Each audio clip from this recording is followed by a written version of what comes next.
स्वागत है दोस्तों आपके अपने चैनल अजय गैलरी 0081 पर। और आज हम बात करने वाले हैं यूपीटीटी 2022 23 जनवरी को हुए प्रश्न पत्र पर। और इस वीडियो में हम बात करेंगे हिंदी के प्रश्नों पर। तो बिना देरी के चलो शुरू करते हैं। पहला प्रश्न है, घुमक्कड़ शब्द में कौन सा प्रत्यय है?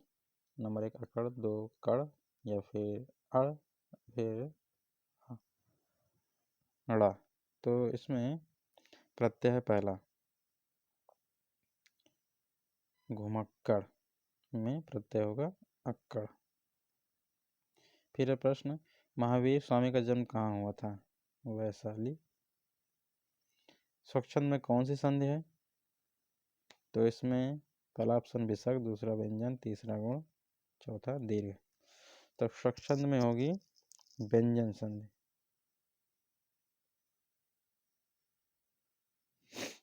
अगला प्रश्न है, महात्मा बुद्ध ने जब बुद्धत्व प्राप्त किया तब उनकी अवस्था कितनी थी?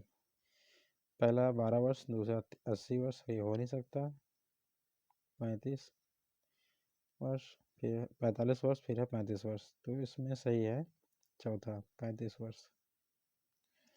श्रुति धर्म का क्या अर्थ है? नंबर 1 जैन धर्म, 2 वैदिक धर्म, 3 मुस्लिम धर्म, 4 बौद्ध धर्म। श्रुति धर्म का अर्थ है वैदिक धर्म से। अगला प्रश्न है, अंगा का उच्चारण स्थान होता है नासिक, कंठतालब, मूर्धन्य, कंठोष्ठ। तो इसमें पहला सही है नासिक। फिर 4 गज मलमत में कौन सा विशेषण है? जब यहाँ बात हो रही है 4 गज की, तो इसमें संख्यावाचक नहीं, सार्वनामिक नहीं, बिल्कुल नहीं, परिमाण बोधक हाँ, गुणवाचक नहीं। 4 गज मलमत किसी चीज की लंबाई चौड़ाई माप की जा रही है, तो इसमें परिमाण बोधक होगा।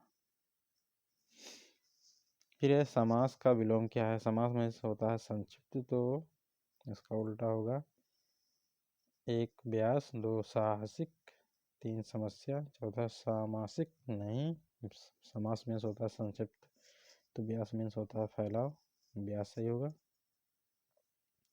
फिर है शून्य का तत्सम रूप क्या होगा? शून्य अर्थात जीरो। अब जीरो तो इंग्लिश है, लेकिन शून्य जो है एक तद्भव शब्द है और जिसका तत्सम होगा शून्य। फिर है आँख की किरकिरी होने का अर्थ है। आँख की किरकिरी अप्रिय लगना, बहुत प्रिय होना, कष्टदायक होना, धोखा देना। तो इसमें होगा अप्रिय लगना। फिर है निम्न में से किस शब्द की वर्तनी सही है? अनुग्रहित, अनुग्रहित, अनग्रहित, अनुगृहित। तो इसमें ऑप्शन 4 सही है अनुगृहित। ऑप्शन 4 अनुगृहित। निम्नलिखित में शुद्ध शब्द है पैतृक, पैतृक, पैतृक, पैतृक। यहाँ पर हमारे लिखने में गलती हो गई है, तो इसमें सही शब्द होगा पैतृक। ऑप्शन लिखने में गलती हुई है, दोनों में सेम हो गया है, फिलहाल पैतृक ही सही होता है। सा ध्वनि का उच्चारण स्थान क्या है? यहाँ पर पहला ऑप्शन है दंत, दूसरा है दंतालु, फिर तीसरा है ताल, फिर है मूर्धन्य। इसका सही आंसर होगा नंबर 3 ताल। इसी आसानाम ताल इसका सूत्र होता है। फिर है अत्यंत शब्द में प्रयुक्त उपसर्ग है। नंबर 1 अत, 2 अति, 3 अत, 4 आ। तो इसमें उपसर्ग होगा नंबर 2 अति। फिर है उपत्यका का अर्थ है नंबर 1 सूर्य जिस पर्वत के पीछे से निकलता है, या फिर 2 पर्वत के पास की भूमि, नंबर 3 पर्वत का शिखर, नंबर 4 प्राणियों के पेट का एक अंग। जब हम लोग टीटी देते थे 2017 में दिए थे, तब ये क्वेश्चन आया था शायद उसमें। तो इसमें ऑप्शन नंबर 2 सही है। फिर है निम्नलिखित में मौखिक अभिव्यक्ति का रूप है शुद्धवर्तनी, आशुभाषा, श्रुतलेख, सुलेख। मौखिक अभिव्यक्त शुद्धवर्तनी तो है नहीं। श्रुतलेख होता है इमला, मतलब जो सुनकर लिखा था। सुलेख लिखना, देख कर लिखना। और फिर है आशुभाषा, यही सही होगा, आशुभाषा। फिर है हिंदी भाषा की बोलियां हैं 15, 22, 18, 25। तो हिंदी की जो बोलियां हैं वो हैं 18। फिर है सामाजिक शब्द में मूल शब्द और प्रत्यय है। तो मूल शब्द तो एक समाज हो गया, और फिर उसमें प्रत्यय इक होगा, और क्या, ऑप्शन 2 सही होगा। फिर है तद्भव पत्रिका के संपादक का नाम है। Number 1 Leeladhar Jaguhi, number 2 Akhilesh, number 3 Hare Prakash Upadhyay, number 4 Vishwanath Prasad Tiwari. तो इसमें ऑप्शन 2 सही है, अखिलेश। और फिर है 12 बरस लो कुकर जीवे और 13 लो जिए सियार। यह पंक्ति किसकी है? तो आलाखंड से ली गई है। तो इसके ऑप्शन लिख देते हैं पहले। विद्यापति, जगनिक, नरपतनाल, चंद्रवरदाई। तो इसमें ऑप्शन नंबर 2 सही होगा, जगनिक।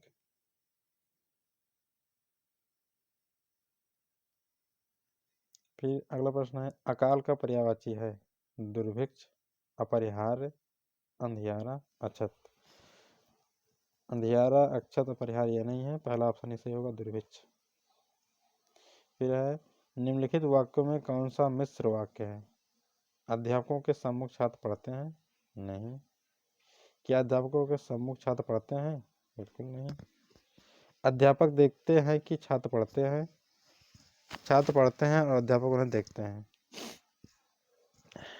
इसमें की का प्रयोग हुआ तो सीधा यही होगा, पहचानने बहुत आसान तरीका है।